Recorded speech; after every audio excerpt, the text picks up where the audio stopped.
A young couple, John and Jane. For 2 years, they were awaiting for a child, and finally, a young little girl was born. And John just brought them back from the hospital. And he's with that sort of an emotion and proud, is carrying the little girl in his arms. And the mother, Jane, is just watching them with such a grateful heart. And then she's about to talk and to ask John about baptism. She knows what is standing of her husband. She knows that he is not in favor of any church, in favor of God, in favor of baptism. And then John looks at the watch and he has an emergency meeting.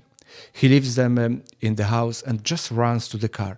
And once he gets into the car, he got a text. He opens his cell phone and he's reading. And the text says, "Congratulations, beautiful little girl. But please," and he continues his reading, "please do not restrict her with any rituals, with any norms, any commandments. Do not restrict her with any of love, truth of someone.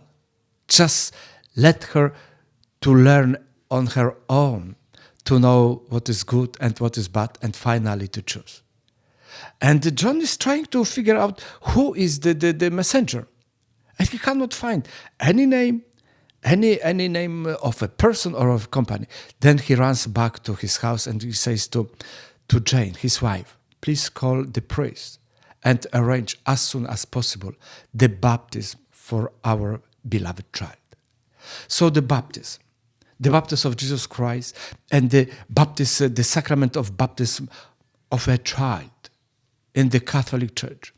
For those who do not believe, do not know, do not love God, they say, do not restrict those little kids.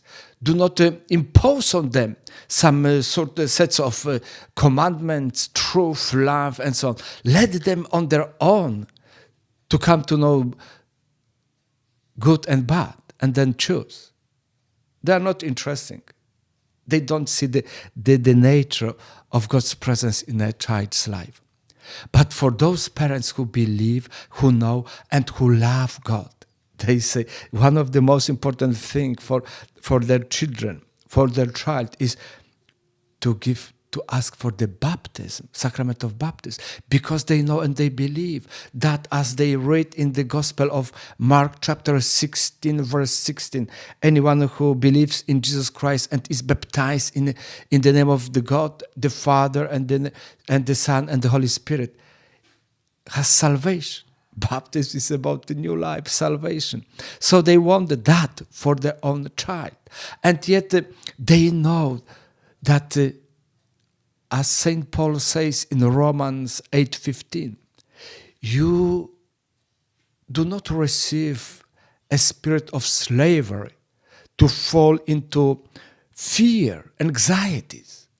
You received a spirit of adoption to become a child of God. And as a child of God, you cry in that spirit, Abba, Abba, Father. So that's as the parents, they want all the best for their child. And the best they know, it is rooted, it comes, and it goes along together with God. They know that in God, with God, there is that identity of a human person. You are not becoming like God, but you are, as a child of God, becoming his true son or daughter. So the baptism of Jesus Christ, that is your identity. That is the roots of identity of a child, to grow and to become the child of God.